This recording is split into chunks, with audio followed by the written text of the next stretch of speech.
Now here's the challenging part. To teach your body emotionally what that future is going to feel like before the experience, that means you cannot wait for your wealth to feel abundance and to feel worthy. You can't wait for your success to feel empowerment and gratitude. You can't wait for your healing to feel whole, your new relationship to feel love, or the mystical moment to feel awe. That's the old model of reality of cause and effect. We're waiting for something outside of us to take away the emptiness and the pain or the lack we feel inside of us. And the moment we feel better inside of us, we pay attention to whoever, whatever caused that. Cause and effect, Newtonian physics. But what if you're not creating a life and you're living as a victim, reacting to everyone and everything in your life? What if your life never changes? You spend your whole life living in lack, in emptiness. The quantum model of reality is about causing an effect. That means the moment you start feeling abundant and worthy, you're generating wealth. The moment you start feeling empowered and gratitude, you're stepping towards your success. The moment you start feeling whole, your healing begins. The moment you're in love with yourself and you're in love with life, you're going to create equals in your life. And the moment you're in awe of life, or the moment you're going to have a mystical experience, that's causing an effect.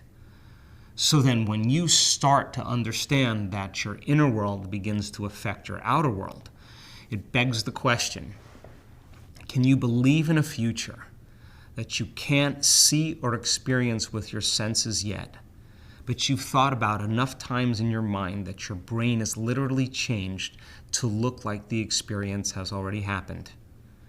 Well, the latest research in neuroscience says it's absolutely possible. And can you begin to select a new potential in the quantum field? And there's infinite potentials in the quantum field. And begin to emotionally embrace that new reality before it's made manifest, and fall in love with it to such a degree that your body, as the unconscious mind, is believing it's living in that future reality in the present moment, and you're signaling new genes and new ways that change your body to look like the experience has already happened. The latest research in epigenetics says it's absolutely possible. Now think about this. There's physical evidence in your brain and body to look like the experience has already happened because you were selecting that unknown over and over again and making it known. Now it's in your biology, it's in your brain and your body, you're wearing it. That means then that the experience has already happened. And this is where you get to relax, because when you reach this level, there's nothing for you to do, because the experience is going to find you. And it's going to come in a way that you least expect. Why does it come in a way that we least expect? Because if we can expect it, we can anticipate it, it's nothing new. It has to catch us off guard and surprise us. It has to rock our world. And the moment we're surprised by this novel experience, this new event, the moment we're caught off guard by the new experience, we're going to remember what we did to create it. And now we just move from living as a victim to our life, where everyone and everything outside of us is controlling how we feel and think, to all of a sudden beginning to become a creator of our life. In other words, how we think and feel is beginning to produce an outcome in our world. And the energy from that surprise, the energy from that experience, the awe, the wonder, the joy, the freedom that's created from that moment, then is the exact energy we use to create the next experience and the experience after that. And now we're inspired to create. And most people can't wake up in the morning and start their day because their body's already resigned, because the body already can predict how every experience is going to be emotionally. And when you can predict every experience emotionally, there's no room for the unknown. So then, to become familiar with the old self, and then to become so familiar with the new self, means you're going to have to unlearn the old self and relearn a new self. To break the habit of the old self and reinvent a new self. To prune synaptic connections and sprout new connections. To unmemorize emotions that are stored in the body and recondition the body to a new mind and to a new emotion. To deprogram and to reprogram. To lose your mind and create a new one. to take your energy and your attention out of the emotions of the past and begin to invest your attention and your energy into a new future. And so then, as I said, the hardest part about change is not making the same choice as you did the day before. And the moment you decide to do something differently, it's going to feel uncomfortable. Now, most people think that discomfort is bad, and I'm here to tell you that uncomfortableness, that unpredictability, that uncertainty, the unfamiliarity that you feel when you begin to make a different choice is a good thing. It's not a bad thing. It means you just gone from the old self and you have to cross a river to the new self. And the moment you make a different choice, you step into that river. And most people, if their body has been conditioned to be the mind, the body starts influencing the mind. The body's craving the familiar. It wants the known. It wants the predictable. So the body says, why don't you start tomorrow? Starts influencing the mind. You know, you're too much like your mother. You'll never change. It's your ex's fault. This is not the right day to do this.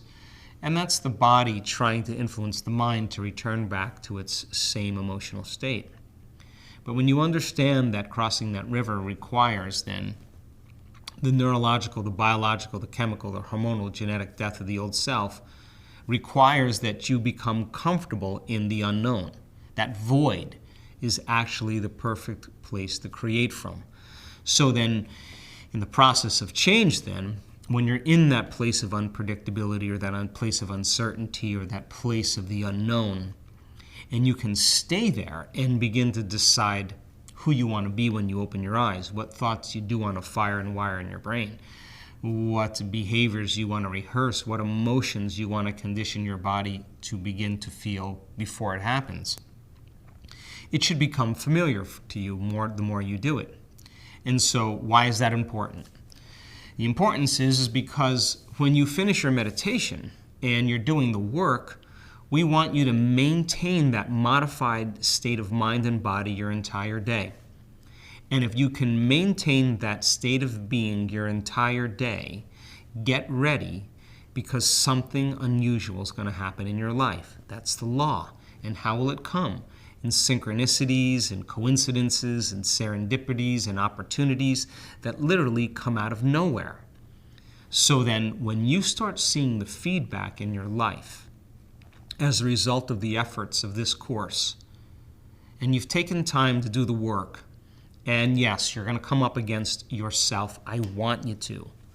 You're going to come up against some thoughts and some emotions and some habits because those are the exact things that are standing in the way between you and your future. And I'm going to press you a little bit past where you normally stop. Why? Because on the other side of your fear is courage. On the other side of your pain is freedom. On the other side of your resentment and anger is love and compassion. It's the same energy. It's just trapped in the body. And when you begin to cross that river from the old self to the new self, and you begin to get beyond yourself in that way and begin to create a new personal reality by creating a new personality, when the synchronicities and serendipities start to happen, you're going to begin to believe that more and more is possible. And the act of believing that more and more is possible begins you to dream even bigger and bigger ways. So then pay attention to the material. Understand that plenty of people around the world are doing this really, really well. It's a skill. The more you practice it, the better you get at it. We have done extensive research, and we now know that when you combine that clear intention and create a coherent brain, and you begin to open your heart, and that heart begins to beat in more coherent state, that you begin to produce a measurable magnetic field, and that field begins to connect you to the quantum field, and that this center is the center of oneness and wholeness. This is the center where we connect to that unified field, and we lay an intent, a thought on that energy. That frequency is carrying information. Now you're changing your energy. And when you change your energy, you change your life.